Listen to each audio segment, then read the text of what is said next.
ಎಲ್ಲರಿಗೂ ನಮಸ್ಕಾರಗಳು. ಋಗ್ವೇದ ಕ್ಲಾಸಸ್ಗೆ ಸ್ವಾಗತ. ಈಗಾಗಲೇ ಒಳ ಮೀಸಲಾತಿ ವರದಿಯು ಪ್ರಕಟವಾಗಿದ್ದು, ಇನ್ನೇನು ಕರ್ನಾಟಕ ರಾಜ್ಯ ಸರ್ಕಾರದ ನೇಮಕಾತಿ ಆದೇಶಗಳು ಹೊರಬೀಳಲಿವೆ. ಮುಂಬರುವ ಸ್ಪರ್ಧಾತ್ಮಕ ಪರೀಕ್ಷೆಗಳಿಗೆ ಪ್ರಚಲಿತ ವಿದ್ಯಮಾನಗಳ ಮಾಹಿತಿಯು ಅತಿ ಉಪಯುಕ್ತವಾಗಲಿದೆ. ಇದುವರೆಗೂ ನಮ್ಮ ಚಾನೆಲ್ ಅನ್ನ ಯಾರು ಸಬ್ಸ್ಕ್ರೈಬ್ ಮಾಡಿಕೊಂಡಿಲ್ಲವೋ ಅವರು ಈ ಕೂಡಲೇ ಸಬ್ಸ್ಕ್ರೈಬ್ ಮಾಡಿಕೊಂಡು ನಮ್ಮ ಚಾನೆಲ್ ನಲ್ಲಿರುವ ಪ್ರಚಲಿತ ವಿದ್ಯಮಾನಗಳ ತರಗತಿಗಳನ್ನ ವೀಕ್ಷಿಸಿ ಮಾಹಿತಿಯನ್ನ ಪಡೆದುಕೊಳ್ಳಿ. ಈ ದಿನ ನಾವು ಸೆಪ್ಟೆಂಬರ್ 8, 2025ರ ಪ್ರಚಲಿತ ವಿದ್ಯಮಾನಗಳ ಬಗ್ಗೆ ತಿಳಿದುಕೊಳ್ಳೋಣ. ಈ ವಿಡಿಯೋದಲ್ಲಿ ಇಲ್ಲಿ ಪಟ್ಟಿ ಮಾಡಲಾಗಿರುವ ಎಲ್ಲ ವಿಷಯಗಳ ಸಂಪೂರ್ಣ ಮಾಹಿತಿಯನ್ನ ತಿಳಿದುಕೊಳ್ಳೋಣ. ಈ ವಿಷಯಗಳು ಮುಂಬರುವ ಸ್ಪರ್ಧಾತ್ಮಕ ಪರೀಕ್ಷೆಗಳಿಗೆ ಅತಿ ಉಪಯುಕ್ತವಾಗಲಿವೆ. ಆದ್ದರಿಂದ ವಿಡಿಯೋವನ್ನ ಕೊನೆವರೆಗೂ ವೀಕ್ಷಿಸಿ. ಮೊದಲನೇದಾಗಿ ರಾಟಲ್ ಜಲ ವಿದ್ಯುತ್ ಯೋಜನೆ. ಇದು ಎಲ್ಲಿದೆ, ಇದು ಇವಾಗ ಏಕೆ ಸುದ್ದಿಯಲ್ಲಿದೆ ಎಂಬುದನ್ನ ತಿಳಿದುಕೊಳ್ಳೋಣ. ರಾಟಲ್ ಜಲ ವಿದ್ಯುತ್ ಯೋಜನೆ ಇದು ಜಮ್ಮು ಕಾಶ್ಮೀರದ ಕಿಶ್ತ್ವಾರ ಜಿಲ್ಲೆಯಲ್ಲಿರುವ ಒಂದು ಜಲ ವಿದ್ಯುತ್ ಯೋಜನೆಯಾಗಿದೆ. ಇದು ನಿರ್ಮಾಣ ಹಂತದಲ್ಲಿರುವ ಜಲ ವಿದ್ಯುತ್ ಸ್ಥಾವರವಾಗಿದ್ದು, ಈ ಯೋಜನೆಯಲ್ಲಿ ಭೂಕುಸಿತ ಸಂಭವಿಸಿ 5 ಗಾಯಗೊಂಡಿದ್ದಾರೆ. ಆದ್ದರಿಂದ ರಾಟಲ್ ಜಲ ವಿದ್ಯುತ್ ಯೋಜನೆ ಸುದ್ದಿಯಲ್ಲಿದೆ. ಇದು ಚೀನಾಬ್ ನದಿಯ ಮೇಲೆ ಸ್ಥಾಪಿತವಾಗಿರುವ 850 ಮೆಗಾವ್ಯಾಟ್ ನದಿಯ ರನ್ ಆಫ್ ರಿವರ್ ಯೋಜನೆಯಾಗಿದೆ. ಈ ಯೋಜನೆಯನ್ನು ಜಮ್ಮು ಮತ್ತು ಕಾಶ್ಮೀರ ರಾಜ್ಯ ವಿದ್ಯುತ್ ಅಭಿವೃದ್ಧಿ ನಿಗಮ, ಭಾರತ ಸರ್ಕಾರಿ ಸ್ವಾಮ್ಯದ ರಾಷ್ಟ್ರೀಯ ಜಲ ವಿದ್ಯುತ್ ನಿಗಮ ನಡುವಿನ ಜಂಟಿ ಉದ್ಯಮವಾಗಿ ರೂಪುಗೊಂಡ ರಾಟಲ್ ಜಲ ವಿದ್ಯುತ್ ನಿಗಮ ಅಭಿವೃದ್ಧಿಪಡಿಸುತ್ತಿದೆ. ರಾಟಲ್ ಜಲ ವಿದ್ಯುತ್ ನಿಗಮದಲ್ಲಿ ಭಾರತ ಸರ್ಕಾರಿ ಸ್ವಾಮ್ಯದ ರಾಷ್ಟ್ರೀಯ ಜಲ ವಿದ್ಯುತ್ ನಿಗಮ NHPC ಮತ್ತು ಜಮ್ಮು ಕಾಶ್ಮೀರ ರಾಜ್ಯ ವಿದ್ಯುತ್ ಅಭಿವೃದ್ಧಿ ನಿಗಮ JKSPDC ಕ್ರಮವಾಗಿ 51% ಮತ್ತು 49% ಇಕ್ವಿಟಿ ಮಾಲೀಕತ್ವವನ್ನ ಹೊಂದಿವೆ. ಈ ಯೋಜನೆಯು 133 ಮೀಟರ್ ಎತ್ತರ, 194.8 ಮೀಟರ್ ಉದ್ದದ ಕಾಂಕ್ರೀಟ್ ಗುರುತ್ವಾಕರ್ಷಣೆಯ ಆಣೆಕಟ್ಟು, ತಿರುವು ಆಣೆಕಟ್ಟು ಮತ್ತು ನದಿಯ ಬಲದಂಡೆಯಲ್ಲಿ ಭೂಗತ ವಿದ್ಯುತ್ ಕೇಂದ್ರವನ್ನು ಒಳಗೊಂಡಿದೆ. 168 metre into 24.5 metre into 49 metre ಅಳತೆಯ ಭೂಗತ ವಿದ್ಯುತ್ಗಾರವು 4 205 ಮೆಗಾವ್ಯಾಟ್ ಫ್ರಾನ್ಸಿಸ್ ಟರ್ಬೈನ್ ಉತ್ಪಾದಿಸುವ ಘಟಕಗಳು ಮತ್ತು 30 ಮೆಗಾವ್ಯಾಟ್ ಸಹಾಯಕ ಟರ್ಬೈನ್ ಉತ್ಪಾದಿಸುವ ಘಟಕವನ್ನ ಹೊಂದಿರುತ್ತದೆ. ಈ ಯೋಜನೆಯು 3137 ಗಿಗಾವ್ಯಾಟ್ ಪರ್ ಅವರ್ ವಿದ್ಯುತ್ ಉತ್ಪಾದಿಸುವ ನಿರೀಕ್ಷೆ ಇದೆ. ಈ ಯೋಜನೆಯು 1960ರ ಸಿಂಧು ಜಲ ಒಪ್ಪಂದವನ್ನ ಉಲ್ಲಂಘಿಸುತ್ತದೆ ಎಂದು ಪಾಕಿಸ್ತಾನ ಆಗಾಗ್ಗೆ ಆರೋಪಿಸುತ್ತದೆ. Next, Papua New Guinea. ಪಪುವಾ ನ್ಯೂಗಿನಿಯಾದ 50ನೇ ಸ್ವತಂತ್ರ ದಿನಾಚರಣೆಯ ಭಾಗವಾಗಿ ಬ್ಯಾನ್ಫೋರ್ಡ್ ಮೊಸ್ಬಿರಾನಲ್ಲಿ ನಡೆದ ಭವ್ಯ ಮಿಲಿಟರಿ ಟ್ಯಾಟೋದಲ್ಲಿ ಭಾರತೀಯ ನೌಕಾಪಡೆ ಭಾಗವಹಿಸಿತ್ತು. ಆದ್ದರಿಂದ ಇದು ಸುದ್ದಿಯಲ್ಲಿದೆ. ಪಪುವಾ ನ್ಯೂಗಿನಿಯಾ ಇದು ನೈಋತ್ಯ ಪೆಸಿಫಿಕ್ ಮಹಾಸಾಗರದಲ್ಲಿರುವ ಓಷಿಯಾನದಲ್ಲಿರುವ ಒಂದು ದ್ವೀಪ ರಾಷ್ಟ್ರವಾಗಿದೆ. ಪಶ್ಚಿಮಕ್ಕೆ ಇಂಡೋನೇಷ್ಯಾ, ದಕ್ಷಿಣಕ್ಕೆ ಆಸ್ಟ್ರೇಲಿಯಾ, ಆಗ್ನೇಯಕ್ಕೆ ಸೊಲೊಮನ್ ದ್ವೀಪಗಳಿವೆ. ಇದು ಪೆಸಿಫಿಕ್ ಮಹಾಸಾಗರ, ಬಿಸ್ಮಾರ್ಕ್ ಸಮುದ್ರ, ಸೊಲೊಮನ್ ಸಮುದ್ರ, ಕೋರಲ್ ಸಮುದ್ರ, ಟೊರಸ್ ಜಲಸಂಧಿ ಮತ್ತು ಪಪುವಾ ಕೊಲ್ಲಿಯಿಂದ ಸುತ್ತುವರಿದಿದೆ. ಇದರ ರಾಜಧಾನಿ ಪೋರ್ಟ್ ಮೊರೆಸ್ಬಿ. ಪಪುವಾ ನ್ಯೂಗಿನಿಯಾದ ಅತ್ಯುನ್ನತ ಬಿಂದು ಮೌಂಟ್ ವಿಲ್ಮೆಲ್ 14,793 ಅಡಿ ಎತ್ತರದಲ್ಲಿದೆ. ಸೆಪಿಕ್ ನದಿ ಮತ್ತು ಪ್ಲೈ ನದಿಗಳಿವೆ. ರಬೌಲಾ ಕ್ಯಾಲ್ಡೆರಾ ಇದರ ಅತ್ಯಂತ ಸಕ್ರಿಯ ಜ್ವಾಲಾಮುಖಿಯಾಗಿದೆ. ಈ ದೇಶವು ಸಾಂವಿಧಾನಿಕ ರಾಜಪ್ರಭುತ್ವ ಮತ್ತು ಕಾಮನ್ವೆಲ್ತ್ನ ಸದಸ್ಯ ರಾಷ್ಟ್ರವಾಗಿದೆ. ಗವರ್ನರ್ ಜನರಲ್ ಪ್ರತಿನಿಧಿಸುವ ಬ್ರಿಟಿಷ್ ದೊರೆ ರಾಷ್ಟ್ರದ ಮುಖ್ಯಸ್ಥರಾಗಿರುತ್ತಾರೆ ಮತ್ತು ಪ್ರಧಾನಮಂತ್ರಿ ಸರ್ಕಾರದ ಮುಖ್ಯಸ್ಥರಾಗಿರುತ್ತಾರೆ. ಪಪುವಾ ನ್ಯೂಗಿನಿಯಾದ 50ನೇ ಸ್ವತಂತ್ರ ದಿನಾಚರಣೆಯ ಭಾಗವಾಗಿ ನಡೆದಂತಹ ಭವ್ಯ ಮಿಲಿಟರಿ ಟ್ಯಾಟೋದಲ್ಲಿ ನಮ್ಮ ಭಾರತೀಯ ನೌಕಾಪಡೆಯು ಭಾಗವಹಿಸಿತ್ತು. ಆದ್ದರಿಂದ ಪಪುವಾ ನ್ಯೂಗಿನಿಯಾ ಸುದ್ದಿಯಲ್ಲಿದೆ. ನೆಕ್ಸ್ಟ್, ಎಡ್ಶಿ ರಾಮ್ಲಿಂಗ್ ಘಾಟ್ ವನ್ಯಜೀವಿ ಅಭಯಾರಣ್ಯ. ಇದು ಮಹಾರಾಷ್ಟ್ರದಲ್ಲಿರ್ತಕ್ಕಂತಹ ಒಂದು ವನ್ಯಜೀವಿ ಅಭಯಾರಣ್ಯ. ಇವಾಗ ಏಕೆ ಸುದ್ದಿಯಲ್ಲಿದೆ ಎಂಬುದನ್ನ ತಿಳಿದುಕೊಳ್ಳೋಣ. ಒಂದು ಚಿಕ್ಕ ಗಂಡು ಹುಲಿ ಇತ್ತೀಚೆಗೆ ವಿದರ್ಭದಿಂದ 450 ಕಿಲೋಮೀಟರ್ ದೂರ ಪ್ರಯಾಣಿಸಿ ಎಡ್ಶಿ ರಾಮ್ಲಿಂಗ್ ಘಾಟ್ ವನ್ಯಜೀವಿ ಅಭಯಾರಣ್ಯಕ್ಕೆ ಹೋಗಿದೆ. ಇದು ಮಹಾರಾಷ್ಟ್ರದ ಒಂದು ಸಾಧಾರಣ ಅರಣ್ಯವಾಗಿದ್ದು, ದಶಕಗಳಿಂದ ಯಾವುದೇ ದೊಡ್ಡ ಬೆಕ್ಕು ನೆಲೆಸುವುದನ್ನ ಇಲ್ಲಿ ನೋಡಿರಲಿಲ್ಲ. ಇವಾಗ ಈ ಗಂಡು ಹುಲಿ ಹೋಗಿರುವುದರಿಂದ ಇದು ಸುದ್ದಿಯಲ್ಲಿದೆ. ಎಡ್ಸಿ ರಾಮ್ಲಿಂಗಾಟ್ ವನ್ಯಜೀವಿ ಅಭಯಾರಣ್ಯ ಇದು ಮಹಾರಾಷ್ಟ್ರದ ಉಸ್ಮಾನಾಬಾದ್ ಜಿಲ್ಲೆಯಲ್ಲಿದೆ. ಮೇ 23, 1997ರಂದು ಸ್ಥಾಪನೆಯಾದ ಈ ಅಭಯಾರಣ್ಯವು ಸುಮಾರು 22.38 ಚದರ ಕಿಲೋಮೀಟರ್ ವಿಸ್ತೀರ್ಣವನ್ನ ಹೊಂದಿದೆ. ಈ ಅಭಯಾರಣ್ಯವು ಸಹ್ಯಾದ್ರಿ ಬೆಟ್ಟಗಳ ಬಾಲ್ಘಾಟ್ ಪರ್ವತ ಶ್ರೇಣಿಯಲ್ಲಿದೆ. ಇಲ್ಲಿ ಶಿವನಿಗೆ ಅರ್ಪಿತವಾದ ಪ್ರಾಚೀನ ರಾಮಲಿಂಗ ದೇವಾಲಯವಿದೆ. ಹತ್ತಿರದಲ್ಲಿ ರಾವಣ, ಜಟಾಯು ಮುಂತಾದ ರಾಮಾಯಣದ ವ್ಯಕ್ತಿಗಳನ್ನು ಒಳಗೊಂಡ ಸ್ಥಳೀಯ ದಂತಕಥೆಗಳಿಗೆ ಸಂಬಂಧಿಸಿದ ಒಂದು ಜಲಪಾತ ಮತ್ತು ಗುಹೆ ಇದೆ. ಎಡ್ಸಿ ರಾಮ್ಲಿಂಗಾಟ್ ವನ್ಯಜೀವಿ ಅಭಯಾರಣ್ಯ ಇದು ಮಹಾರಾಷ್ಟ್ರದ ಉಸ್ಮಾನಾಬಾದ್ ಜಿಲ್ಲೆಯಲ್ಲಿದೆ. ನೆಕ್ಸ್ಟ್, ಕ್ಷಿಪಣಿ ತಂತ್ರಜ್ಞಾನ ನಿಯಂತ್ರಣ ವ್ಯವಸ್ಥೆ missile technology control regime MTCR.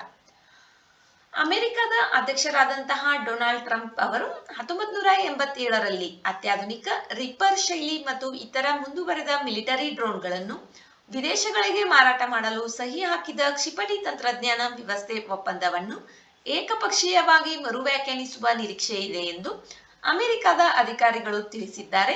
ಆದ್ದರಿಂದ MTCR ಸುದ್ದಿಯಲ್ಲಿದೆ. ಕ್ಷಿಪಣಿ ತಂತ್ರಜ್ಞಾನ ನಿಯಂತ್ರಣ ವ್ಯವಸ್ಥೆ ಇದು ಒಂದು ಅಂತರ್ ಸರ್ಕಾರಿ ಸಂಸ್ಥೆಯಾಗಿದ್ದು ಇದರ ಸದಸ್ಯರು ಪರಮಾಣು, ರಾಸಾಯನಿಕ ಅಥವಾ ಜೈವಿಕ ಶಸ್ತ್ರಾಸ್ತ್ರಗಳನ್ನು ಹಾಗೂ ಸಂಬಂಧಿತ ತಂತ್ರಜ್ಞಾನವನ್ನು ತಲುಪಿಸುವ ಸಾಮರ್ಥ್ಯವಿರುವ ಕ್ಷಿಪಣಿಗಳ ಮೇಲೆ ಸ್ವಯಂ ಪ್ರೇರಿತ ರಫ್ತು ನಿಯಂತ್ರಣಗಳನ್ನು ಜಾರಿಗೊಳಿಸುತ್ತಾರೆ. ಪರಮಾಣು ಸಾಮರ್ಥ್ಯದ ಕ್ಷಿಪಣಿಗಳ ಹರಡುವಿಕೆ, ಅವುಗಳ ಉತ್ಪಾದನೆಯಲ್ಲಿ ಬಳಸುವ ತಂತ್ರಜ್ಞಾನವನ್ನು ನಿಯಂತ್ರಿಸಲು ಇದನ್ನು 1987ರಲ್ಲಿ Canada, France, Germany, Italy, Japan, United Kingdom, United States ಸ್ಥಾಪಿಸಿದವು.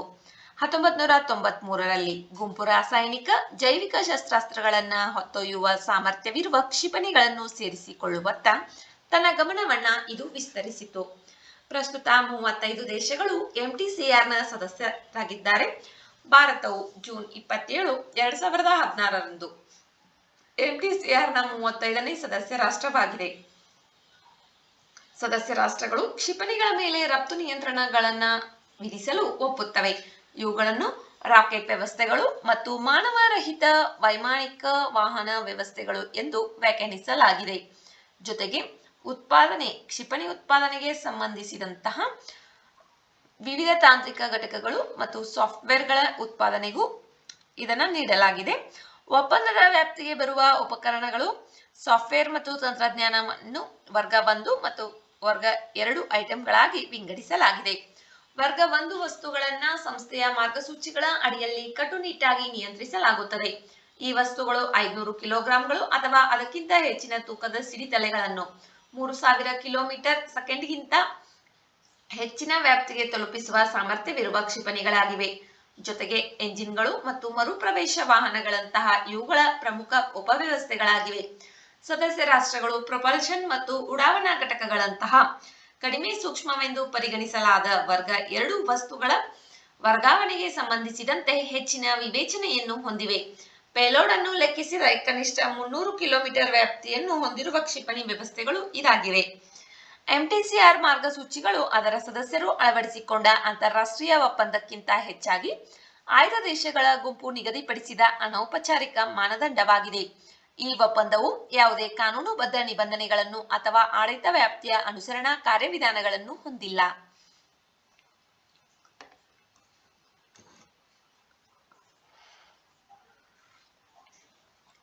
Next,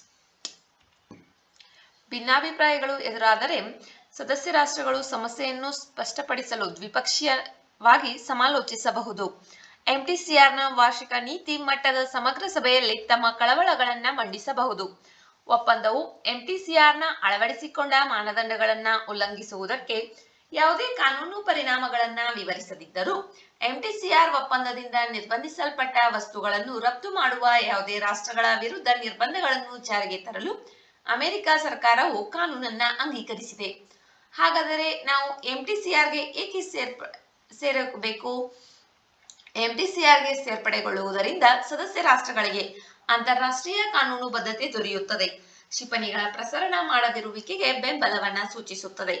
ಈ ಒಪ್ಪಂದದ ಅಂಗೀಕಾರವು ಅಸ್ತಿತ್ವದಲ್ಲಿರುವ ಕ್ಷಿಪಣಿ ತಂತ್ರಜ್ಞಾನದ ಜವಾಬ್ದಾರಿಯುತ ನಿರ್ವಹಣೆಯನ್ನು ಪ್ರದರ್ಶಿಸುವ ಮೂಲಕ ಇತರ ಎಂಟಿಸಿಆರ್ ಸದಸ್ಯರ ದೃಷ್ಟಿಯಲ್ಲಿ ಅಸ್ತಿತ್ವದಲ್ಲಿರುವ ದೀರ್ಘ ಶ್ರೇಣಿಯ ಬ್ಯಾಲಿಸ್ಟಿಕ್ ಕ್ಷಿಪಣಿ ಸಾಮರ್ಥ್ಯಗಳನ್ನು ಕಾನೂನುಬದ್ಧಗೊಳಿಸಲು ಸಹಾಯ ಮಾಡುತ್ತದೆ.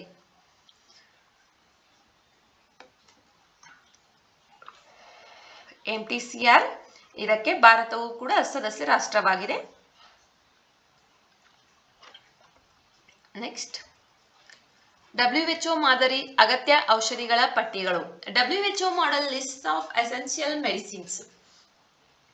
ವಿಶ್ವ ಆರೋಗ್ಯ ಸಂಸ್ಥೆ ತನ್ನ ಅಗತ್ಯ ಔಷಧಿಗಳ ಮಾದರಿ ಪಟ್ಟಿಗಳ ನವೀಕರಿಸಿದ ಆವೃತ್ತಿಗಳನ್ನು ಬಿಡುಗಡೆ ಮಾಡಿತು. ಇದು ವಿವಿಧ ರೀತಿಯ ಕ್ಯಾನ್ಸರ್, ಮಧುಮೇಹ ಮತ್ತು ಕೊಮೊರ್ಬಿಡಿಟಿಗಳಿಗೆ ಸಂಬಂಧಿಸಿದ ಬೊಜ್ಜುತನಕ್ಕೆ ಹೊಸ ಚಿಕಿತ್ಸೆಗಳನ್ನ ಸೇರಿಸಿದೆ. WHO ಮಾದರಿ ಅಗತ್ಯ ಔಷಧಿಗಳ ಪಟ್ಟಿ ಇದು ಪ್ರತಿಯೊಂದು ಆರೋಗ್ಯ ರಕ್ಷಣಾ ವ್ಯವಸ್ಥೆಗೆ ಕನಿಷ್ಠ ಔಷಧ ಅಗತ್ಯತೆಗಳ ರಿಜಿಸ್ಟರ್ನಂತೆ ಕಾರ್ಯನಿರ್ವಹಿಸುತ್ತದೆ. ಅಗತ್ಯ ಔಷಧಗಳ ಆಯ್ಕೆ ಮತ್ತು ಬಳಕೆಯ ಕುರಿತಾದ ತಜ್ಞರ ಸಮಿತಿಯು ಪ್ರತಿ 2 ವರ್ಷಗಳಿಗೊಮ್ಮೆ ಇದನ್ನು ನವೀಕರಿಸುತ್ತದೆ. ಅಗತ್ಯ ಔಷಧಿಗಳ ಪಟ್ಟಿ ಇದನ್ನ 1970ರಲ್ಲಿ ವಿಶ್ವದ ಮೊದಲ ದೇಶವಾದ ತಾಂಜಾನಿಯಾ ತನ್ನ EML ಅನ್ನು ರಚಿಸಿತು.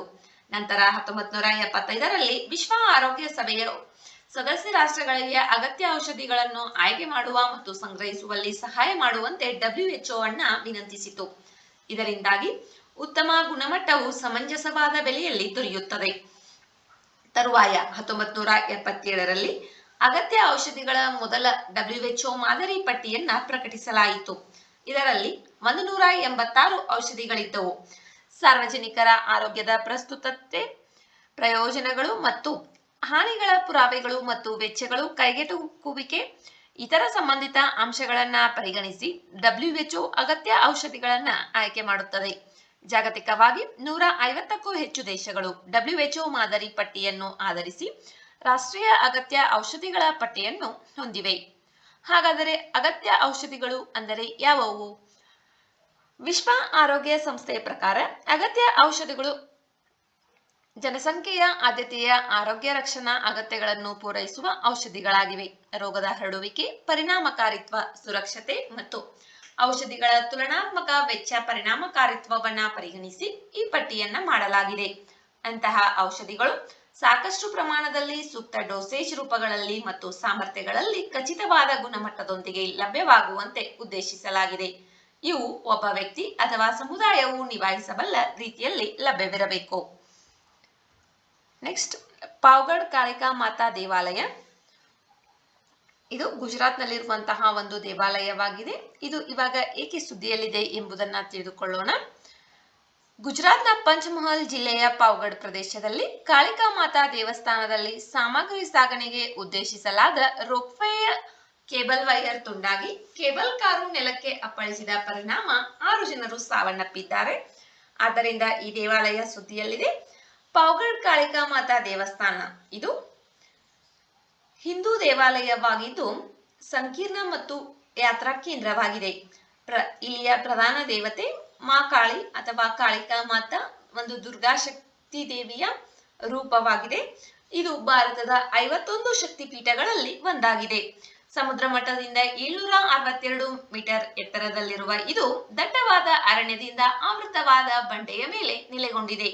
ಈ ದೇವಾಲಯವು 1000 ವರ್ಷಗಳಿಗೂ ಹಳೆಯದು ಎಂದು ನಂಬಲಾಗಿದೆ. ಇದರ ಮೂಲವು 10 ರಿಂದ 11ನೇ ಶತಮಾನಗಳ ಹಿಂದಿನದು. ಇಲ್ಲಿ ಮಹಾಕಾಳಿಯ ವಿಗ್ರಹವನ್ನ 12ನೇ ಶತಮಾನದಲ್ಲಿ ಸ್ಥಾಪಿಸಲಾಗಿದೆ. ಗುಜರಾತ್ನ ಹೆಚ್ಚಿನ ಭಾಗಗಳನ್ನು ಆಳಿದ ಸೋಲಂಕಿ ರಜಪೂತ್ ರಾಜವಂಶದ ಅಡಿಯಲ್ಲಿ ಇದು ಪ್ರೋತ್ಸಾಹ ಮತ್ತು ನವೀಕರಣಗಳನ್ನು ಕಂಡಿತು. ಸುಲ್ತಾನ್ ಮೊಹಮ್ಮದ್ ಬೇಗರ್ ಆಳ್ವಿಕೆಯಲ್ಲಿ ಪಾವಗಡ್ ಮತ್ತು ಚಂಪಾನೇರ್ ಪ್ರಮುಖ ಧಾರ್ಮಿಕ ಮತ್ತು ಸಾಂಸ್ಕೃತಿಕ ಕೇಂದ್ರಗಳಾಗಿವೆ.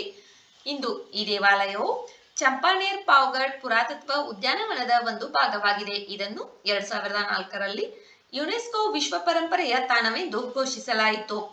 ಪಾವಗಡ್ ಕಾಳಿಕಾ ಮಾತಾ ದೇವಾಲಯದ ವಾಸ್ತುಶಿಲ್ಪವು ಸಂಕೀರ್ಣವಾದ ಕೆತ್ತನೆಗಳು, ಗುಮ್ಮಟಗಳು ಮತ್ತು ಒಳಗಿನ ಗರ್ಭಗುಡಿಯು ಮಧ್ಯಕಾಲೀನ ಹಿಂದೂ ದೇವಾಲಯದ ವಾಸ್ತುಶಿಲ್ಪವನ್ನ ಪ್ರತಿಬಿಂಬಿಸುತ್ತದೆ. ಗರ್ಭಗುಡಿಯಲ್ಲಿ ಕಪ್ಪು ಕಲ್ಲಿನ ಮಹಾಕಾಳಿಯ ವಿಗ್ರಹವಿದೆ. ಮೇಲಿನ ಭಾಗವು ಭಕ್ತರಿಗೆ ಗೋಚರಿಸುತ್ತದೆ, ಆದರೆ ಕೆಳಗಿನ ಭಾಗವು ನೆಲದಡಿಯಲ್ಲಿ ಉಳಿದಿದೆ. ಇದು ರಹಸ್ಯ ಮತ್ತು ದೈವಿಕ ನೆಲೆಯನ್ನ ಸಂಕೇತಿಸುತ್ತದೆ. ಇತ್ತೀಚಿನ ವರ್ಷಗಳಲ್ಲಿ ದೇವಾಲಯವನ್ನ ನವೀಕರಿಸಲಾಗಿದ್ದು ಇದರ ಪವಿತ್ರ ವಾತಾವರಣವನ್ನು ಕಾಪಾಡಿಕೊಳ್ಳುವುದಾಗಿ ಸುಧಾರಿತ ರೋಪ್ವೇ ಸಂಪರ್ಕ ಮತ್ತು ಸೌಲಭ್ಯಗಳನ್ನು ಒದಗಿಸಲಾಗಿದೆ. ಮಾತಾ ಕಾಳಿಮಾತಾ ದೇವಾಲಯ ಇದು ಗುಜರಾತ್ನಲ್ಲಿರುವಂತಹ ಒಂದು ದೇವಾಲಯವಾಗಿದೆ. ದುರ್ಗಾದೇವಿಯ ರೂಪ ಭಾರತದಲ್ಲಿರುವ 51 ಶಕ್ತಿ ಪೀಠಗಳಲ್ಲಿ ಇದು ಒಂದಾಗಿದೆ. 2004ರಲ್ಲಿ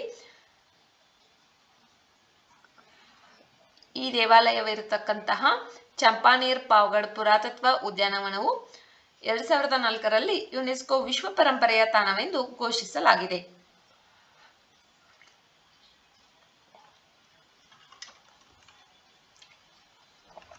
ನೆಕ್ಸ್ಟ್ ಹಿಮಾಲಯನ್ ಕಂದುಕರಡಿ, ಹಿಮಾಲಯನ್ ಬ್ರೌನ್ ಬಿಯರ್.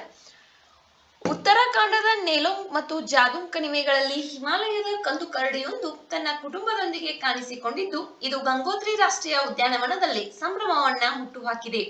ಹಿಮಾಲಯನ್ ಕಂದುಕರಡಿ ಇದು ಹಿಮಾಲಯದ ಎತ್ತರದ ಪ್ರದೇಶಗಳಲ್ಲಿ ಕಂಡುಬರುವ ಅತಿದೊಡ್ಡ ಸಸ್ತನಿಯಾಗಿದೆ.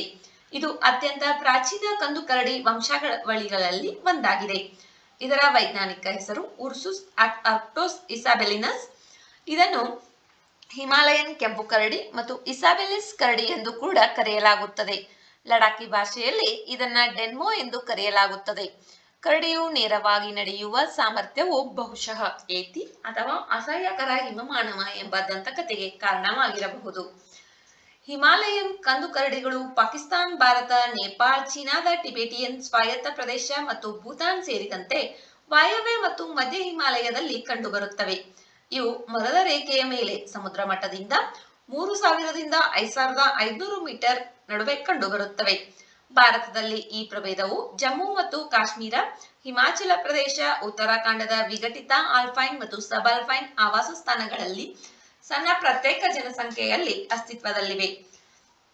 ಹಿಮಾಲಯನ್ ಕಂದುಕರಡಿಯ ವೈಶಿಷ್ಟ್ಯಗಳು. ಗಂಡು ಕರಡಿಯು ಹೆಣ್ಣಿಗಿಂತ ದೊಡ್ಡದಾಗಿದ್ದು ಸರಾಸರಿ 1.9 ಮೀಟರ್ ಉದ್ದ, 135 ಕೆಜಿ ತೂಕವಿರುತ್ತದೆ. ಹೆಣ್ಣು ಕರಡಿಯು 1.6 ಮೀಟರ್ ಉದ್ದ ಮತ್ತು 70 ಕೆಜಿ ತೂಕವಿರುತ್ತದೆ. ಇದು ದಪ್ಪ ತುಪ್ಪಳವನ್ನ ಹೊಂದಿದ್ದು ಹೆಚ್ಚಾಗಿ ಮರಳು ಅಥವಾ ಕೆಂದು ಕಂದು ಬಣ್ಣವನ್ನ ಹೊಂದಿರುತ್ತದೆ. ಇವು ಸರ್ವಭಕ್ಷಕ ಪ್ರಾಣಿಗಳಾಗಿದ್ದು ಹುಲ್ಲುಗಳು, ಬೇರುಗಳು, ಗೆಡ್ಡೆಗಳು, ಇತರ ಸಸ್ಯಗಳು, ಕೀಟಗಳು, ಮಾರ್ಮೋಟ್ಗಳು, ಪಿಕಾಗಳು, ಓಲ್ಗಳಂತಹ ಸಣ್ಣ ಸಸ್ತನಿಗಳನ್ನು ತಿನ್ನುತ್ತವೆ. ಚಳಿಗಾಲದಲ್ಲಿ ಇವು ಗುಹೆಗಳಲ್ಲಿ ಹೈಬರ್ನೇಟ್ ಮಾಡುತ್ತವೆ. ಇವು ಒಂಟಿಯಾಗಿರುತ್ತವೆ. ಸಂಗಾತಿಯಾಗಲು ಅಥವಾ ಸಂಗಾತಿಗಳಿಗಾಗಿ ಹೋರಾಡಲು ಮಾತ್ರ ಪರಸ್ಪರ ಸಂವಹನ ನಡೆಸುತ್ತವೆ. ಇದಕ್ಕೆ ಏಕೈಕ ಅಪವಾದವೆಂದರೆ ತಾಯಿ ಮತ್ತು ಅವಳ ಮರಿಗಳು. ಕಾಡಿನಲ್ಲಿ 20ರಿಂದ 30 ವರ್ಷಗಳು ಇವುಗಳ ಜೀವಿತಾವಧಿ ಇದೆ. ಹಿಮಾಲಯನ್ ಕಂದುಕರಡಿಯ ಸಂರಕ್ಷಣಾ ಸ್ಥಿತಿಯು IUCN ಕೆಂಪು ಪಟ್ಟಿಯಲ್ಲಿ ತೀವ್ರ ಅಳಿವಿನಂಚಿನಲ್ಲಿದೆ. ವನ್ಯಜೀವಿ ರಕ್ಷಣಾ ಕಾಯ್ದೆ 1972ರ ವೇಳಾಪಟ್ಟಿ 1ರಲ್ಲಿ ಇದನ್ನು ಸಂರಕ್ಷಿಸಲಾಗಿದೆ. ಸೈಟ್ಸ್ ಅನುಬಂಧ 1ರಲ್ಲಿ ಇದನ್ನು ರಕ್ಷಿಸಲಾಗಿದೆ. IUCN ಮತ್ತು ಸೈಟ್ಸ್ ಇವುಗಳ ಫುಲ್ ಫಾರ್ಮ್ ಅನ್ನ ನಾನು ಈಗಾಗಲೇ ಅನೇಕ ಬಾರಿ ನನ್ನ ತರಗತಿಗಳಲ್ಲಿ ಹೇಳಿದ್ದೇನೆ. ಇವುಗಳ ಫುಲ್ ಫಾರ್ಮ್ ಅನ್ನ ನೀವು ಕಮೆಂಟ್ ಬಾಕ್ಸ್ ನಲ್ಲಿ ಕಮೆಂಟ್ ಮಾಡಿ, ನಿಮಗೆ ರಿವಿಷನ್ ಆಗುತ್ತದೆ. ನೆಕ್ಸ್ಟ್ ಕೆಂಪು ಸಮುದ್ರ.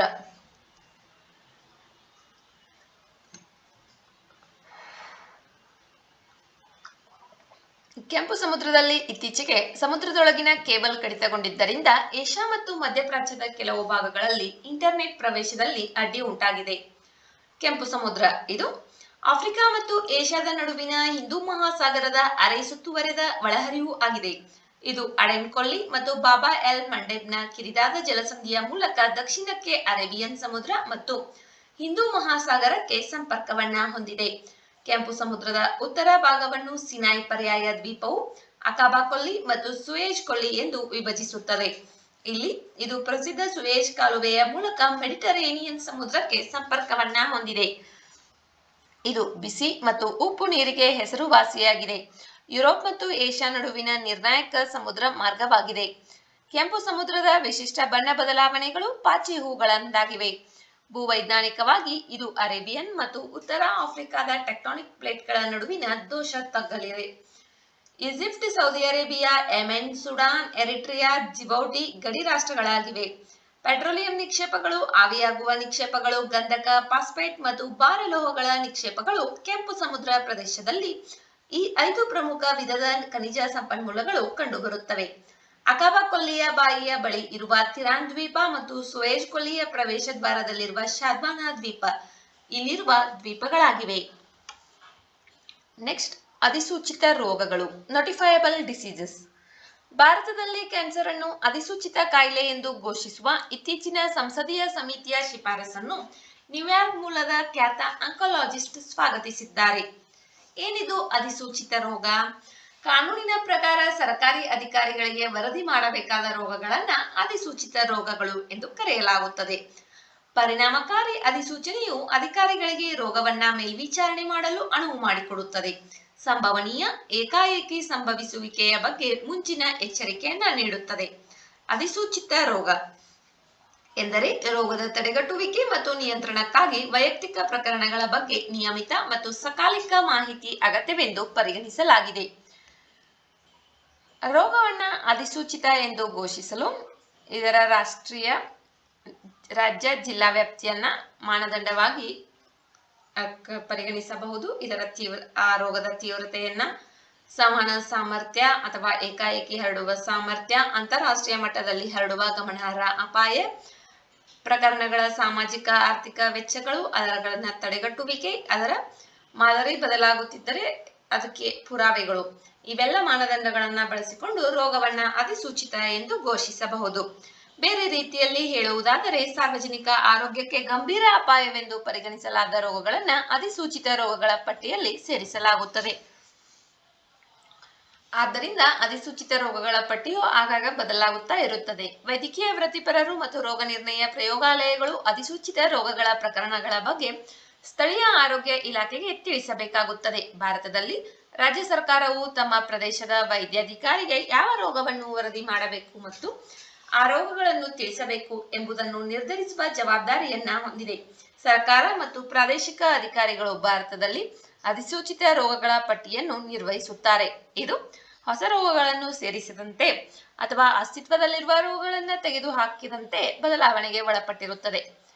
ಕಾಲರಾ, ಕ್ಷಯ, ಏಡ್ಸ್, ಡೆಂಗ್ಯೂ, ಹೆಪಟೈಟಿಸ್, ಕುಷ್ಠರೋಗ, ಮೆನಿಂಜೈಟಿಸ್, ಪ್ಲೇಗ್ ಮತ್ತು ದಡಾರ ಇವೆಲ್ಲವೂ ಅಧಿಸೂಚಿತ ರೋಗಗಳಾಗಿವೆ. WHO ಅಂತಾರಾಷ್ಟ್ರೀಯ ಆರೋಗ್ಯ ನಿಯಮಗಳು 1969 ಜಾಗತಿಕ ಕಣ್ಗಾವಲು ಮತ್ತು ಸಲಹಾ ಉದ್ದೇಶಗಳಿಗಾಗಿ ರೋಗಗಳನ್ನ ವರದಿ ಮಾಡಲು ದೇಶಗಳನ್ನ ಆದೇಶಿಸುತ್ತದೆ. ನೆಕ್ಸ್ಟ್, ಅಂತಾರಾಷ್ಟ್ರೀಯ ಭೂವಿಜ್ಞಾನ ಒಲಿಂಪಿಯಾಡ್. ಇತ್ತೀಚೆಗೆ ಚೀನಾದ ಬೀಜಿಂಗ್ನಲ್ಲಿ ನಡೆದ 18ನೇ ಅಂತಾರಾಷ್ಟ್ರೀಯ ಭೂವಿಜ್ಞಾನ ಒಲಿಂಪಿಯಾಡ್ನಲ್ಲಿ ಭಾರತೀಯ ತಂಡವನ್ನ ಒಳಗೊಂಡ ವಿದ್ಯಾರ್ಥಿ ವಿಜೇತರನ್ನು ಕೇಂದ್ರ ವಿಜ್ಞಾನ ಮತ್ತು ತಂತ್ರಜ್ಞಾನ ಸಚಿವರು ಸನ್ಮಾನಿಸಿದ್ದಾರೆ. ಆದ್ದರಿಂದ ಇಂಟರ್ನ್ಯಾಷನಲ್ ಅರ್ತ್ ಸೈನ್ಸ್ ಒಲಿಂಪಿಯಾಡ್ ಸುದ್ದಿಯಲ್ಲಿದೆ. ಇದನ್ನ 2003ರಲ್ಲಿ ಅಂತಾರಾಷ್ಟ್ರೀಯ ಭೂವಿಜ್ಞಾನ ಶಿಕ್ಷಣ ಸಂಸ್ಥೆಯು ಸ್ಥಾಪಿಸಿತು. ತಂಡದ ಕೆಲಸ, ಸಹಯೋಗ, ವಿಚಾರ ವಿನಿಮಯ ಮತ್ತು ಸ್ಪರ್ಧೆಯ ಮೂಲಕ ಭೂವಿಜ್ಞಾನದ ಬಗ್ಗೆ ಜಾಗೃತಿ ಮೂಡಿಸುವುದು ಇದರ ಉದ್ದೇಶವಾಗಿದೆ. ಇದು ವಿಶ್ವಾದ್ಯಂತ ಮಾಧ್ಯಮಿಕ ಶಾಲಾ ವಿದ್ಯಾರ್ಥಿಗಳಿಗೆ 9 ರಿಂದ 12ನೇ ತರಗತಿ ವಿದ್ಯಾರ್ಥಿಗಳಿಗೆ ವಾರ್ಷಿಕವಾಗಿ ಸ್ಪರ್ಧೆಯನ್ನ ನಡೆಸಲಾಗುತ್ತದೆ. ಭಾರತ 2007ರಿಂದ ಭಾಗವಹಿಸುತ್ತಿದೆ ಮತ್ತು 2013ರಲ್ಲಿ ಮೈಸೂರಿನಲ್ಲಿ 10ನೇ ಆವೃತ್ತಿಯನ್ನ ಆಯೋಜಿಸಲಾಗಿತ್ತು. ಭಾರತೀಯ ವಿದ್ಯಾರ್ಥಿಗಳ ಅಂದ್ರೆ 9 ರಿಂದ 12ನೇ ತರಗತಿಯ ವಿದ್ಯಾರ್ಥಿಗಳ ಭಾಗವಹಿಸುವಿಕೆಯನ್ನ ಉತ್ತೇಜಿಸಲು ಭೂವಿಜ್ಞಾನ ಸಚಿವಾಲಯ ಭಾರತದಾದ್ಯಂತ ವಿವಿಧ ಶಾಲೆಗಳಲ್ಲಿ ನಡೆಯುವ ಭಾರತೀಯ ರಾಷ್ಟ್ರೀಯ ಭೂ ವಿಜ್ಞಾನ ಒಲಿಂಪಿಯಾಡ್ ಅನ್ನ ಬೆಂಬಲಿಸುತ್ತದೆ. ಇನೆಸೋ ಎಂಬುದು IESOಗೆ ರಾಷ್ಟ್ರೀಯ ಮಟ್ಟದ ಮುನ್ನಡೆಯಾಗಿದ್ದು, ಇದನ್ನು geological society of India, MOES ಮತ್ತು ದೇಶದ ಆಯ್ದ ಶಿಕ್ಷಣ ಸಂಸ್ಥೆಗಳ ಸಹಯೋಗದೊಂದಿಗೆ ವಾರ್ಷಿಕವಾಗಿ ಸುಗಮಗೊಳಿಸುತ್ತದೆ. ಭೂವಿಜ್ಞಾನ, ಹವಾಮಾನಶಾಸ್ತ್ರ, ಸಮುದ್ರಶಾಸ್ತ್ರ ಮತ್ತು ಪರಿಸರ ವಿಜ್ಞಾನ ಇವು ಮೌಲ್ಯಮಾಪನಕ್ಕೆ ಇರುವಂತಹ ವಿಷಯಗಳಾಗಿವೆ. ಇನೆಸೋ ನಿಂದ ಅತ್ಯುತ್ತಮ ಪ್ರದರ್ಶನ ನೀಡುವ ಭಾಗವಹಿಸುವವರು IESOನಲ್ಲಿ ಭಾರತವನ್ನು ಪ್ರತಿನಿಧಿಸುವ ಅವಕಾಶವನ್ನ ಪಡೆಯುತ್ತಾರೆ. ಇದು MOES ನಿಂದ ಬೆಂಬಲವನ್ನ ಪಡೆಯುತ್ತದೆ. MOES ಪೃಥ್ವಿ ಯೋಜನೆಯಡಿಯಲ್ಲಿ ರೀಚ್ ಔಟ್ ಯೋಜನೆಯ ಭಾಗವಾಗಿ ಇನೆಸೋ ಮತ್ತು IESOವನ್ನ ಬೆಂಬಲಿಸುತ್ತದೆ. ವಿಡಿಯೋದಲ್ಲಿರುವ ಮಾಹಿತಿ ಉಪಯುಕ್ತವೆನಿಸಿದರೆ ವಿಡಿಯೋಗೆ ಒಂದು ಲೈಕ್ ಮಾಡಿ. ಮತ್ತಷ್ಟು ಮಾಹಿತಿಗಾಗಿ ನಮ್ಮ ಚಾನೆಲ್ನಲ್ಲಿರುವ ವಿಡಿಯೋಗಳನ್ನ ವೀಕ್ಷಿಸಿ. ಮುಂಬರುವ ವಿಡಿಯೋಗಳು ಮತ್ತು ಮಾಹಿತಿಗಾಗಿ ನಮ್ಮ ಚಾನೆಲ್ ಅನ್ನು ಸಬ್ಸ್ಕ್ರೈಬ್ ಮಾಡಿಕೊಳ್ಳಿ. ನಿಮ್ಮ ಸ್ನೇಹಿತರೊಂದಿಗೆ ಹಂಚಿಕೊಳ್ಳಿ. ಧನ್ಯವಾದಗಳು.